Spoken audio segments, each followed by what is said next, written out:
దేశంలో నానాటికి పెరిగిపోతున్న డ్రగ్స్ వాడకం పట్ల ఆర్ఎస్ఎస్ సంచాలక్ ఆవేదన వ్యక్తం చేశారు. డ్రగ్స్ అక్రమ వ్యాపారం ద్వారా వస్తున్న ఆదాయం జాతి వ్యతిరేక కార్యకలాపాలకు దుర్వినియోగం అవుతోందని ఆయన ఆవేదన తెలిపారు. విజయదశమి పర్వదినంతో పాటుగా ఆర్ఎస్ఎస్ ఆవిర్భావ దినోత్సవాన్ని పురస్కరించుకుని నాగ్పూర్లోని ఆర్ఎస్ఎస్ కార్యాలయంలో ఏర్పాటు చేసిన ఒక ప్రత్యేక కార్యక్రమంలో ఆర్ఎస్ఎస్ సంచాలక్ ప్రసంగించారు. డ్రగ్స్ మహమ్మారిని సమూలంగా నాశనం చేయాలని ప్రభుత్వానికి మోహన్ భగవత్ పిలుపునిచ్చారు. డ్రగ్స్ తీసుకోవాలనే ఆలోచనను వ్యసన పరులు వదిలించుకోవాలని ఆయన తెలిపారు. స్వీయ నియంత్రణను మించిన ఉత్తమమైన నియంత్రణ మరొకటి లేదని ఆర్ఎస్ఎస్ సంచాలక్ చెప్పారు. స్వీయ నియంత్రణకు సిద్ధం కావాల్సిన బాధ్యత నేటి యువతరంపైన ఉందని ఆయన అన్నారు. దీనికి సంబంధించిన హితబోధ వారి ఇంటిలో నుంచే జరగాలని మోహన్ భగవత్ తెలిపారు. గుట్టుచప్పుడు కాకుండా ఎవరి నియంత్రణకు లోబడకుండా చలామణి అవుతున్న బిట్ కాయిన్ లాంటి కరెన్సీకి అన్ని దేశాల ఆర్థిక వ్యవస్థను అస్థిరపరిచే సామర్థ్యం ఉందని మోహన్ భగవత్ గుర్తు చేశారు. ప్రపంచ దేశాలకు బిట్ కాయిన్ పెను సవాళ్లను విసురుతోందని ఆయన అన్నారు.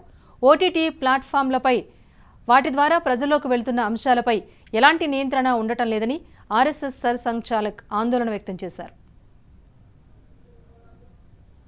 ओटीटी प्लेटफॉर्म्स है, उस पर कैसे कैसे चित्र आते हैं, क्या क्या आता है। अभी तो कोरोना में बालकों के हाथ में भी मोबाइल आ गया और ऑनलाइन तो देख ही रहे, और क्या देखते क्या नहीं इसका कोई नियंत्रण नहीं। और ओटीटी प्लेटफॉर्म पर क्या दिखाना इसका भी कोई नियंत्रण नहीं। देश में तरह तरह के नशीले पदार्थ आते, उनकी आदतें बढ़ रही है, वो कैसे रोकी जाए, कैसा हो पता नहीं।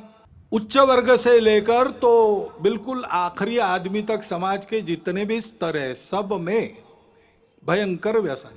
और उस व्यापार से आने वाला पैसा किसके हाथ में जाता है हम सबको पता है। देश विरोधी कार्यों में उसका उपयोग होता है। सीमा पार के देश उसको प्रोत्साहन करते हैं। ऐसी सारी बातें चल रही है और अनियंत्रित बातें भी बढ़ रही है। बिटकॉइन जैसी करेंसी है, किस राष्ट्र का किस नियम का उस पर नियंत्रण है मुझे नहीं पता। एक स्पर्धा खड़ी हो रही है। इन सब बातों को नियंत्रित करना, समाज के हित में चलाना, ड्रग्स जैसे व्यसनों का पूर्ण निराश हो इसका प्रयास करना, ये शासन को करना चाहिए, करना पड़ेगा। परंतु शासन तो अपना काम आज नहीं कल करेगा। तो अपने यहां पर एक वाक्य सर्वत्र लिखा मिलता है, मन का ब्रेक उत्तम ब्रेक। समाज का मन तैयार होना चाहिए, नई पीढ़ी का मन तैयार होना चाहिए। बालकों का, शिशुओं का मन घर में तैयार होता है। नव तरुण होने के बाद जब दुनिया में जाता है और दुनिया के आगे खड़ा होता है तो उस व्यक्ति को क्या लेना क्या नहीं लेना, क्या ठीक है क्या गलत है, इसका विवेक जो मिलता है वो घर से तैयार होके मिलता है, माता पिता के आचरण के उदाहरण से मिलता है। దేశమంతా ఒకటే కుటుంబం అన్న తీరుగా జనజీవనం సాగాలని మోహన్ భగవత్ ఆకాంక్షించారు. భేదభావాలు లేని సమాజంలోనే అది సాధ్యమవుతుందని ఆయన అన్నారు.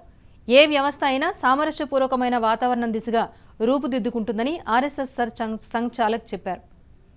వ్యవస్థను ఎలాంటి మార్గంలో తీసుకువెళ్లాలనేది దాన్ని నడిపించే వారి వ్యవహార శైలి, మాట తీరు మీద ఆధారపడి ఉంటుందని ఆయన తెలిపారు.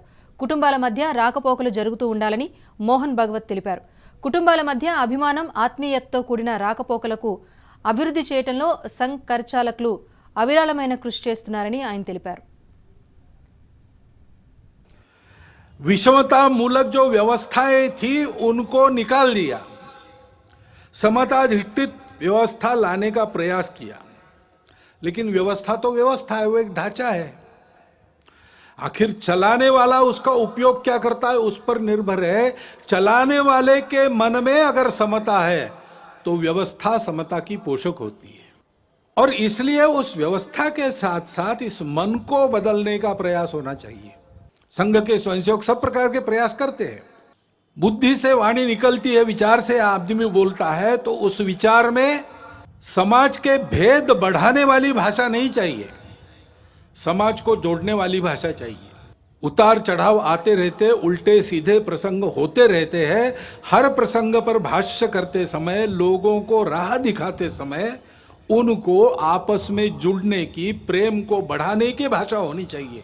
व्यवस्थागत व्यवहार भी बदले, इसलिए मंदिर पानी स्मशान सबका एक हो, यहां से प्रारंभ हो, इसका प्रयास भी अनेक वर्षों से स्वयंसेवक कर रहे, धीरे धीरे आगे बढ़ रहे, सब प्रांतों में प्रयास चल रहा है।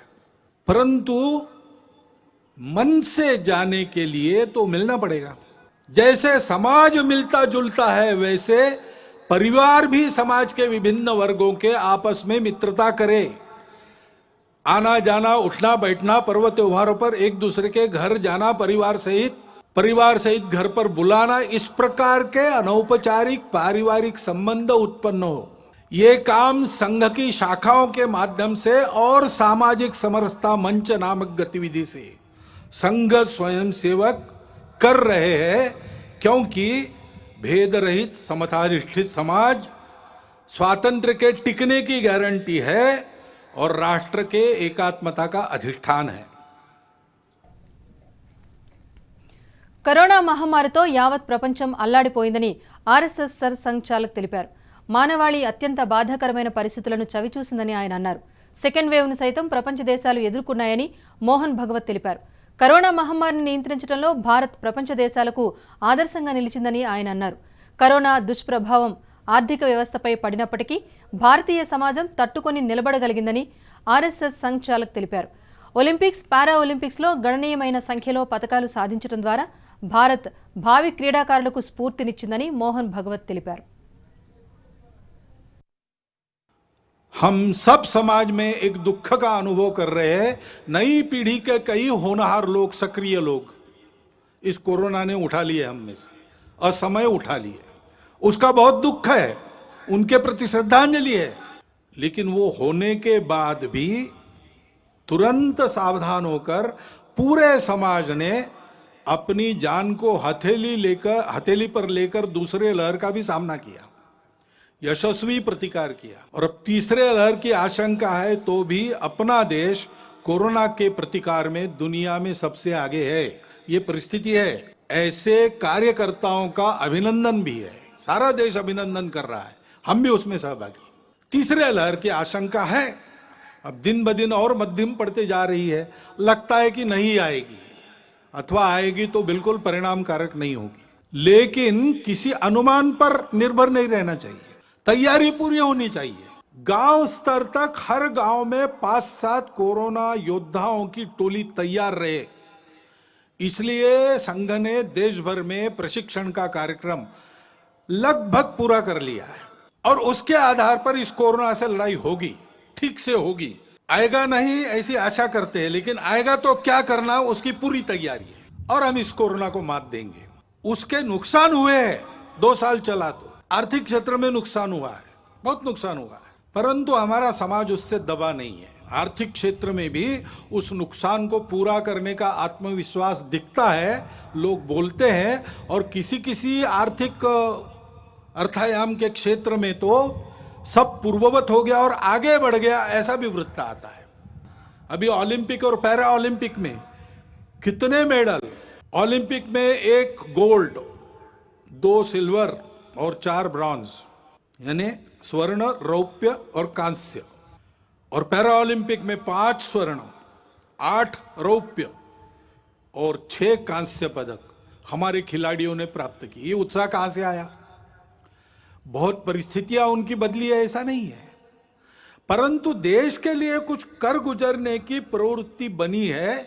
और इसलिए यह कोरोना की आपत्ति हमारे लिए स्व का चिंतन करने का एक अवसर भी बनी है।